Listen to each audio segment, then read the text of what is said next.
राधे राधे दोस्तों, कैसे हैं आप सब लोग। दोस्तों आज मैं आपको सुनाने जा रही हूँ मार्गशीर्ष महालक्ष्मी की व्रत कथा। आइए भक्तजनों ध्यान से सुनिए। श्री महालक्ष्मी की व्रत कथा, गुरुवार की व्रत कथा, इसे सुनने और पढ़ने से दुख दरिद्र दूर हो जाते हैं। श्री महालक्ष्मी माता की कृपा से सुख शांति संपत्ति ऐश्वर्य की प्राप्ति होती है और मन की इच्छाएं पूर्ण होती हैं।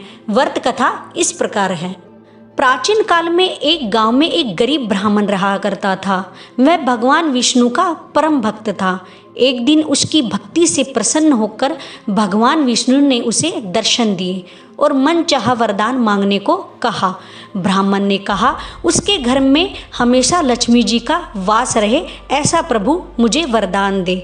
इस इच्छा को जानने के बाद श्री विष्णु जी ने उनसे कहा कि तुम्हें लक्ष्मी की प्राप्ति तो हो सकती है, लेकिन उसके लिए थोड़ा सा प्रयास करना होगा। भगवान विष्णु ने उस ब्राह्मण से कहा, मंदिर के सामने की स्त्री रोज आती है, यहाँ आकर उपले थापती है, तो बस उन्हें अपने घर आने का निमंत्रण देना है। वह स्त्री ही देवी महालक्ष्मी है। अगर वह स्त्री तुम्हारे घर आएगी तो तुम्हारा घर धन धान्य से भर जाएगा। ब्राह्मण को ऐसा कहकर भगवान विष्णु अंतर्ध्यान हो गए। अगले दिन सुबह 4 बजे वह ब्राह्मण मंदिर के सामने जाके बैठ गया और जब धन की देवी महालक्ष्मी उपले पाथने आई तो ब्राह्मण ने हाथ जोड़कर उनसे अपने घर चलने का निवेदन किया। ब्राह्मण की बात सुनकर लक्ष्मी जी समझ गई, ये सब विष्णु जी का किया धरा है। तब माता लक्ष्मी ने कहा, तुम 16 दिन तक महालक्ष्मी व्रत विधि विधान से करो। 16 दिन तक सुबह सूर्य देवता को और रात को चंद्र देवता को अर्घ दो, तो मैं तुम्हारे घर अवश्य आऊंगी। तब देवी के कहे अनुसार ब्राह्मण ने व्रत और पूजन किया और उत्तर दिशा की ओर मुख करके लक्ष्मी जी को पुकारा। अपने वचन को पूरा करने के लिए 16वें दिन धन की देवी प्रकट हुई और उन्होंने गरीब ब्राह्मण के हर कष्ट को दूर कर दिया और उसके घर को सुख संपत्ति से भर दिया। हे माँ लक्ष्मी, कथा को सुनने और पढ़ने वाले सभी भक्तों के घर धन धान्य के भंडार भरना।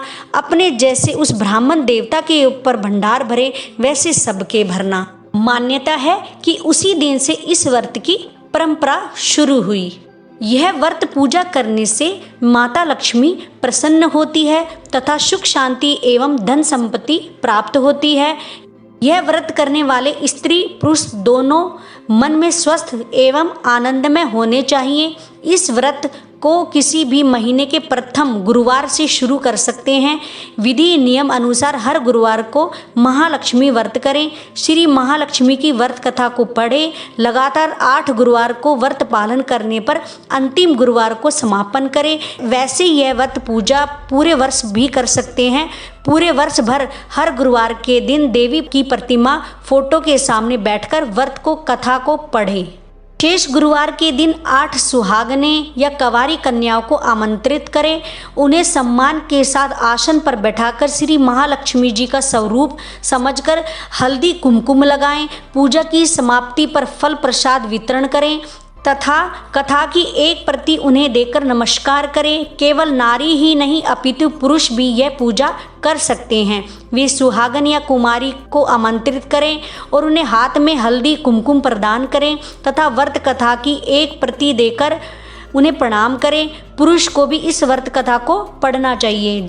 जिस दिन व्रत हो उस दिन दूध फलाहार करें, खाली पेट न रहें। रात को भोजन से पहले देवी को भोग लगाएं एवं परिवार के साथ भोजन करें।